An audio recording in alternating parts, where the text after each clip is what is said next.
ඔයාලට අද මම ගෙනාව රසම රස බ්‍රෙක්ෆාස්ට් රෙසිපි එකක්. ඒ වගේම ඔයගලට චූටි බඩගින්නක් කාපු වෙලාවට හදාගන්න පුළුවන් ස්නැක් එකක් විදිහටත් ගන්න පුළුවන් රෙසිපි දෙකක් මම අද ඔයාලට ගෙනාවා.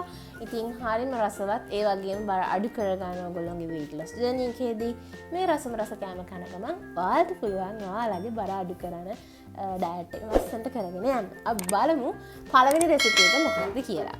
ඉතින් මේක oats වලින් හදාගන්න oats breakfast recipe එකක්. මම කිව්වා වගේ snack එකකට ගන්න පුළුවන්. instant oats වලින් කප් භාගයක ප්‍රමාණයක් මෙතන එකතු කරගන්නවා. ඊට පස්සේ මෙන්න මේ වගේ කෙසල් ගෙඩියක් එකතු කරගන්න. ඊට පස්සේ මේකට මම එකතු කරගන්නේ බිත්තරයක්. කාමරුෂ්ණත්වයේ තියෙන බිත්තරයක් නම් හොඳයි. ඊට පස්සේ කුරුඳු කුඩු වලින් තේ හැන්දක් එකතු කරගන්නවා. හිමාලයන් පිංක් කුණු වලින් ස්වල්පයක් එකතු කරගෙන මේ විදිහට හොඳින් කෙසල් එක මෑෂ් කරගන්නවා. ඉතින් ඔයාලා කැමති කෙසල් ගෙඩියක් කැමති ජාතියකින් පාවිච්චි කරන්න ඔයාලට පුළුවන්. හොඳින් ඉදුණු කෙසල් ගෙඩියක් නම් හරිම රසවත්. මොකද මම මේකට අමතරව සීනි හෝ සීනි ආදේශකයක් පාවිච්චි කරන්නේ නැහැ. ඔන්න අපි දැන් හොඳින් ඔක්කොම මික්ස් කරගෙන තියෙන්නේ. දැන් පෑන් එකේ හීට් වෙන තියලා පිටිසිඳු පොල් තෙල් වලින් තේ හැඳි භාගයක් එකතු කරගෙන පෑන් එකේ ස්ප්‍රෙඩ් කරලා මෙන්න මේ විදිහට අපි අර මික්ස්චර් එක පෑන් එකට එකතු කරගන්නවා. එකතු කරලා මේ විදිහට හොඳින් ස්ප්‍රෙඩ් කරලා රවුමට ෂේප් එකෙන් හදාගන්න තමයි තියෙන්නේ. ඉතින් මේක මම කලින් කිව්වා වගේ බ්‍රෙක්ෆාස්ට් වලට ගන්න පුළුවන්. නැත්නම් ඔයාලට ස්නැක් එකකට ගන්න පුළුවන් හවස තේ වෙලාවට හරි. ඔන්න දැන් මේ විදිහට රවුන්ඩ් ෂේප් එකට තුනියට ස්ප්‍රෙඩ් කරගෙන තියෙන්නේ. හොඳින් පෑන් එක වටේටම පැතිරෙන විදිහට විනාඩියක් විතර තියලා ඊට පස්සේ මෙන්න මේ වගේ අනිත් පැත්තට ෆ්ලිප් කරගන්නවා. ෆ්ලිප් කරගෙන අපිට පුළුවන් මෙන්න මේ විදිහට ඒක ස්ක්‍රැම්බල් කරගන්න. මෙන්න මේ වගේ චුටි චුටි කෑලි වෙන්න මේක කඩා ගන්න ඕන. කඩාගෙන අපිට පුළුවන් අර ස්ක්‍රැම්බල් එග් එකක් හදනවා වගේ මේ ටික හොඳින් මේ විදිහට ගෑරුප්පුවක් හරි හැන්දක් හරි අරගෙන චූටි කෑලි වෙන්න කඩා ගන්න. දැන් මේක ඔයගොල්ලන්ට සීරියල් විදිහට පාවිච්චි කරන්න පුළුවන්. කිරි දාලා කන්න පුළුවන්. ග්‍රැනෝලා විදිහට ඒ වගේ කන්න පුළුවන්. වෙන තමයි මේක හදාගන්නේ. ඉතින් යෝගට් බෝල් එකක් විදිහට අරගෙන ග්‍රැනෝලා වගේ උඩින් දාගෙන කන්න පුළුවන්. ඉතින් මේ ඕනම විදිහකට ඔයාලට මේක පාවිච්චි කරන්න පුළුවන්. ඉතින් විනාඩි 3ක් 4ක් මේ විදිහට හොඳින් පෑන් එකේ මේ ටික ෆ්‍රයි කරගන්න තමයි තියෙන්නේ. ඉතින් මේ හරියම රසවත් කෑමක්. ඔන්න දැන් ඒක රෙඩි. ඉතින් යෝගට් ටිකක් non fat යෝගට් හරි ග්‍රීක් යෝගට් හරි ඔයාලා එකතු කරගන්න බෝල් එකට. ඊට පස්සේ මේ උණු ස්ක්‍රැම්බල්ඩ් ඕට්ස් එක තමයි ඊට පස්සේ බෝල් එකට එකතු කරගන්න තියෙන්නේ. මම කලින් කිව්වා වගේ ඒගොල්ලන්ට කිරි දාලත් මේක කන්න පුළුවන්. පළතුරු තමන් කැමති ඕනම පළතුරු ජාතියක් මේකට එකතු කරගන්න පුළුවන්. ස්ට්‍රෝබෙරි, බ්ලූබෙරි, ඒ වගේ බෙරීස් වර්ග නැත්නම් ඇපල් ගෙඩියක් සුටි කෑලි කපලා එකතු කරගන්න පුළුවන්. අන්නාසි, අඹ මේ වගේ දෙයක් නැත්නම් කෙසෙල් උනත් භාගයක් එකතු කරගන්න පුළුවන්. මේ තියෙන්නේ ආමන්ඩ් බටර්. ඉතින් මම මේ sugar free ආමන්ඩ් බටර් එක ගත්තේ ස්පා එකෙන්. ග්ලෝමාක් කළත් මේ ප්‍රොඩක්ට් එක තියෙනවා. ඔයගොල්ලන්ට පීනට් බටර්, කැෂු නට් බටර් වගේ දෙයක් උනත් පාවිච්චි කරන්න පුළුවන්. ඒ sugar free පාවිච්චි කරන්න මේක crunchy ආමන්ඩ් බටර් එකක්.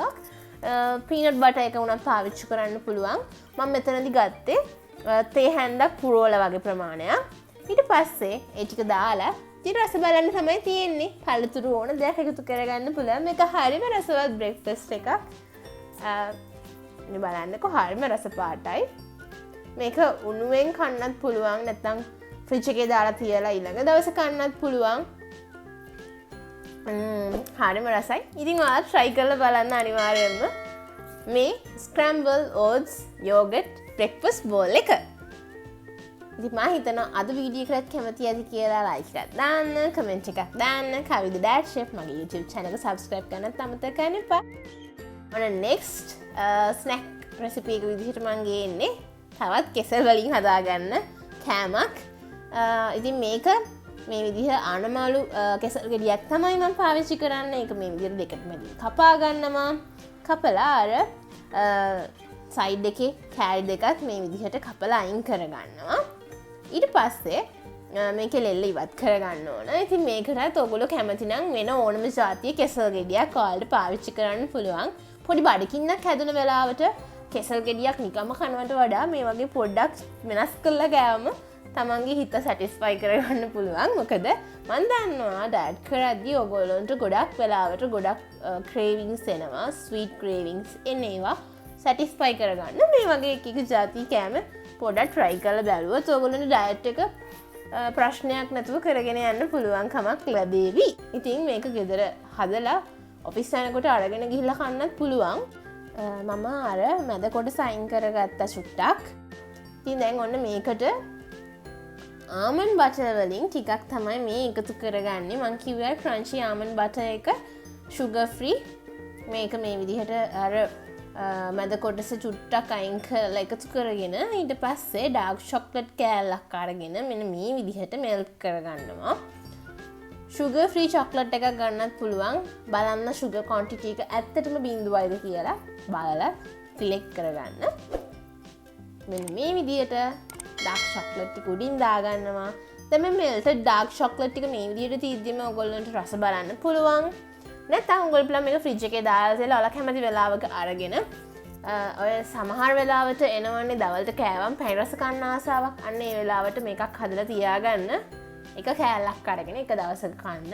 ඊළඟ දවසේ ඊළඟ කෑල්ල කන්න. නැත්නම් ඔයාලගේ දෛනික කැලරි ලිමිට් එක ඇතුලේ ඔයාලට මේ දෙකම උනත් ආහාරයට ගන්න පුළුවන් බය නැතුව. ඉතින් මම ඔයාලට මේකේ මැක්‍රෝස්, නියුට්‍රිෂන්ස් පල්ලෙහා ඩිස්ක්‍රිප්ෂන් බොක්ස් එකේ වගේම ෆස්ට් කමෙන්ට් එකේ ඇඩ් කරන්නම්. මේක හරියම රසවත් රෙසිපි එකක්.